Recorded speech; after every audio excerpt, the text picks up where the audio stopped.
నేను కురికురే చేయబోతున్నాను. మీరు నాతో పాటు చూసి మీరు కూడా ఇంట్లో ట్రై చేయండి.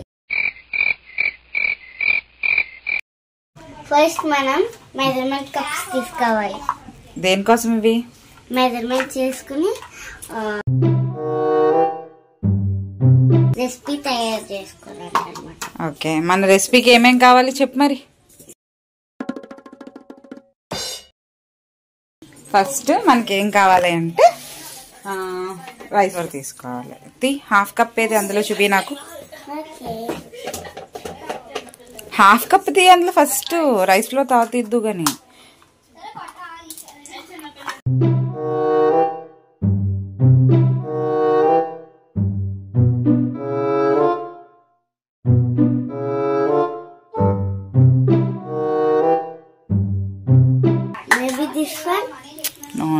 ఇక్కడ ఏముంది 1/4 కప్ కదా ఉంది. 1/2 కప్ అంటే హాఫ్ కప్. ఓకేనా? ఓకే, ఇప్పుడు హాఫ్ కప్ రైస్ ఫ్లోర్ తీసుకుని దాన్ని ఫ్రై చేసుకోవాలి. చార్వి ఇప్పుడు ఏం తీసుకోవాలి? బియ్యం పిండి మనం సగం కప్పు తీసుకోవాలన్నమాట. తీసుకుని దాన్ని ఏం చేయాలంటే జల్లించుకోవాలి వేసే. ఓకే, అమ్మో అట్లా జల్లించాలా? ఫ్రై చేయాలా దాన్ని? ఓకే, కింద పడకుండా వంట చేయాలి. ఓకేనా? చెయ్యి. సిమ్లో పెట్టాలా హైలో పెట్టాలా స్టవ్? సిమ్. ఓకే,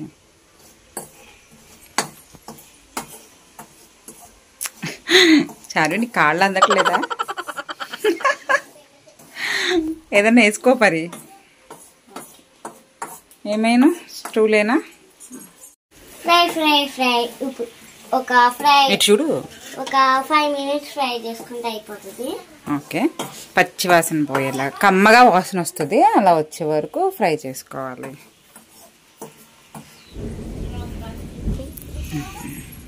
ఓకే, అయిపోయింది. ఫ్రై అయిపోయిందా? చూడు ఒకసారి. స్మెల్ వస్తుంది, వేగుతుంది, స్మెల్ వస్తుంది కమ్మగా వస్తుంది కదా. ఒక్క నిమిషం నేను ఫ్రై చేస్తానే. మనం 2 tablespoons తో మనం శనగపిండి వేసుకోవాలి. ఇప్పుడు ఇందులో టేబుల్ స్పూన్ ఎక్కడుంది?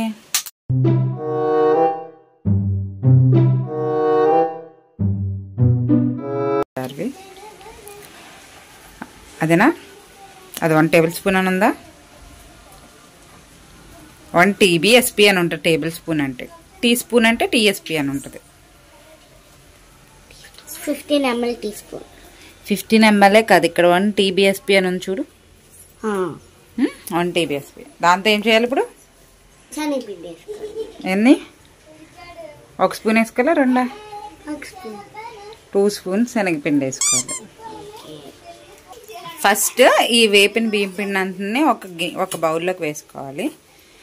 ఏదో వంట చేసేస్తానని వచ్చిందండి. ఏం చేస్తుందో నాకేం అర్థం అవ్వట్లేదు. చూద్దాం.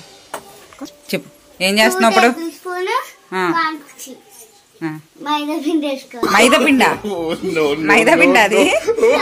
ఇదేం పిండి చెప్పు, ఇదేం పిండి చెప్పు. వంట చేస్తా. శనగపిండి. ఏంటిది? ఇప్పుడు ఏం వేసుకోవాలి? ఫుల్గా వేయాలి శనగపిండి. ఫస్ట్ జల్లెడ అంది మీద పెట్టు. ఆగు, నేను ఇస్తాను. ఆగు, నువ్వు ఎత్తు కానీ వేసి. 1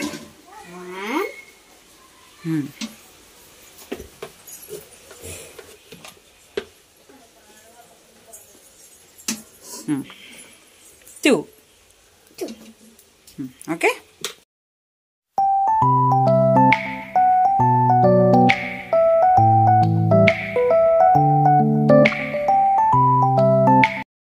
నెక్స్ట్ వచ్చేసి మనం టేస్ట్కి సరిపడా సాల్ట్ తీసుకోవాలి.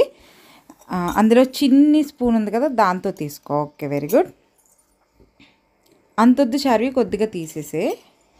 వెరీ గుడ్ నాన్న. అంతే. ఇప్పుడు మనం ఏం చేయాలి? ఆ పిండిని మిక్స్ చేసుకోవాలి. ఓకే,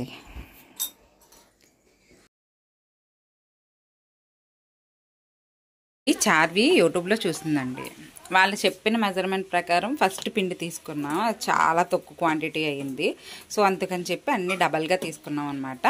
ఫస్ట్ ఏం చేసామంటే 1 కప్ రైస్ ఫ్లోర్ తీసుకుని ఫ్రై చేసాము. నెక్స్ట్ 4 టేబుల్ స్పూన్స్ శనగపిండి, అలాగే రుచికి సరిపడా సాల్ట్ వేసి మిక్స్ చేస్తున్నాము. 1 కప్ రైస్ ఫ్లోర్కి 2 కప్స్ ఆఫ్ వాటర్ బాయిల్ చేయాలన్నమాట. ఫస్ట్ 1 కప్ పట్టుకుని రెడీగా నుంచిందండి. వేసి స్లోగా పోయాలి నాన్న, పోయి ఫాస్ట్గా పోయి.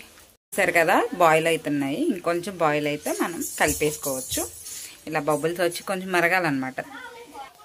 అంటే తిరగ మరుగులు కాగుతా అంటారు చూడండి, అలాగా ఒక 1 టైం అయినా పొంగాలి. అది ఒకసారైనా సరే తిరగ మరగడం అంటారు కదా, అలా ఒకసారైనా మరిగిపించాలి. ఆల్రెడీ మరుగుతున్నాయి.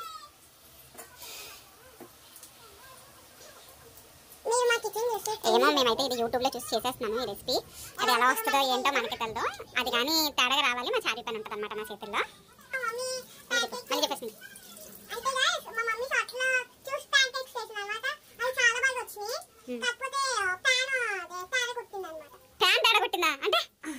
ఓకే, ఇంకో ఇట్లా బాయిల్ అయిపోతుంది కదా, అయిపోయింది. ఇప్పుడు నేనైతే మిక్స్ చేస్తాను. చారీ మొత్తం వాటర్లో వేసేసి ఒక 2 minutes మూత పెట్టి మగ్గ పెట్టాలి. అలా మగ్గించేసాక స్టవ్ ఆఫ్ చేసి కొంచెం గోరువెచ్చగా అయ్యే వరకు ఉండి తర్వాత నీట్ చేసుకోవాలన్నమాట పిండిని బాగానే. చపాతీ పిండి ఎలా అయితే నీట్ చేసుకుంటామో అలాగా బాగా నీట్ చేసుకోవాలి. నేనైతే కొంచెం వేడిగా ఉండగానే తీసి కలిపేస్తున్నాను, ఎందుకంటే అప్పటికే టైం వచ్చి 5:30 అలా అయిపోతుంది అనమాట.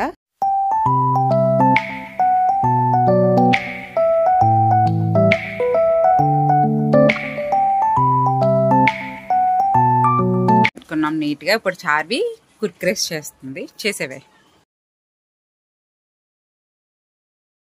వచ్చిందా నాన్న నీకు?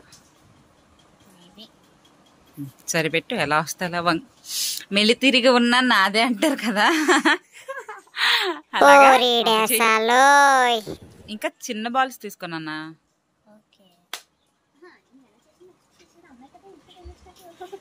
ఓకే, అన్నీ చేసే వరకు మీరు వీడియో చూస్తే బోర్ కొడదు కాబట్టి అన్నీ చేసాక మళ్ళీ వీడియోలోకి వద్దాం. ఫస్ట్ కున్నే ప్రిపేర్ చేసామండి. అంటే యూట్యూబ్లో చూసి ఎక్స్పెరిమెంట్ చేస్తున్నాం కదా, అవి వేగాక క్రిస్పీగా రాకపోతే మళ్ళీ వేస్ట్ అయిపోతాయి కదా అని చెప్పి కష్టం అంతా వేస్ట్ అయిపోద్ది మనం చేసింది. సో ముందు వేయించి ఎలా వస్తాయో చూసాక అప్పుడు వేపుదామని చెప్పి. చార్వి అయితే పాపం చాలా కష్టపడి చాలా ఇంట్రెస్టింగ్గా చేసిందండి. ఇదైతే నేనే షాక్ అయ్యాను. దీనికి ఏంటి అబ్బా ఇంత ఇంట్రెస్ట్ వచ్చింది ఏదైనా వండాలి అంటే అని. ఆ రెసిపీ కూడా అదే వెతుక్కుందండి. ఒక షార్ట్లో చూసి నాకు చూపించి ఇది చేద్దామమ్మా అని అడిగిందనమాట. సో అది కొంచెం ఇంట్రెస్ట్ చూపిస్తుందని చెప్పి నేను కూడా ఓకే అని ఇంక స్టార్ట్ చేశాను. ఇలా గోల్డెన్ బ్రౌన్ వచ్చేలా వేయించుకున్నాము. ఇదైతే క్రిస్పీగా ఉన్నట్టే సౌండ్ వస్తుంది, బట్ చూడాలి చల్లరేగా ఎలా ఉంటాయో. లాస్ట్ ట్రిప్ అనమాట, వేగిపోతే అయిపోతుందని చెప్పి హైలో కూడా పెట్టేసినాను నేను స్టవ్. మసాలా కూడా వేసుకుందాం అనుకుంటున్నాం, చట్పటా కింద ఉంటుందని చెప్పి. ఇందులో ఆల్రెడీ సాల్ట్ వేసేసాం కదా, ఇంకా సాల్ట్ అయితే వేయం. బాగుంది, కరెక్ట్గా టేస్ట్కి సరిపడా ఉంది. సో మేము చాట్ మసాలా ఇంకా చిల్లీ పౌడర్ వేసుకుంటాం కొద్దిగా. ఇవి గోల్డెన్ బ్రౌన్ వచ్చే వరకు వేపిస్తే క్రిస్పీగా అయిపోతుంది. వచ్చేసింది ఇది ఇంకా అని. ఇప్పుడు పిల్లలు తింటారు కదండి, నేను చాలా తక్కువ కారం వేస్తున్నాను. మా చారీ కారం అస్సలు తింటూ అందులోనే కొత్త కారం ఆడిచ్చాను అనమాట. సో ఇంత అసలు కారంగా ఉంటుంది. నెక్స్ట్ వచ్చేసి చెప్పాను కదా చాట్ మసాలా వేస్తానని చెప్పి లైట్గా చాట్ మసాలా వేస్తున్నాను. వీటిని ఇప్పుడు షేక్ చేసేద్దాం.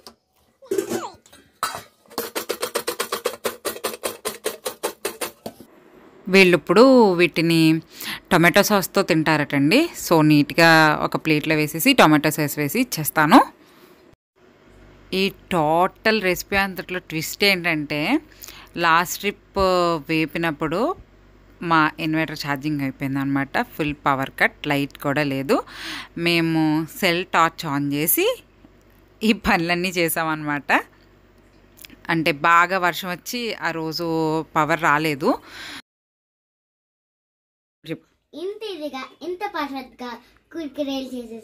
ఫైనల్లీ మా చారు అయితే పట్టుబట్టి చేయించేసిందండి. ఇవైతే క్రిస్పీగా ఉన్నాయి. మా హన్నీస్ మా చేతను రెడీగా ఉన్నారు తినడానికి. సో ఇంకా లేట్ చేయకుండా వీడియో అయితే ఇక్కడితో ఎండ్ చేసేస్తాను నేను. మీకు కనుక నా వీడియో నచ్చినట్లయితే లైక్ చేయండి, సబ్స్క్రైబ్ చేయండి, షేర్ చేయండి, కామెంట్ కూడా చేయండి. By by please. ఎలా ఉందిరా చేతన్? వండర్ఫుల్. చార్వియే చేసింది అనుకుంటా. చార్వి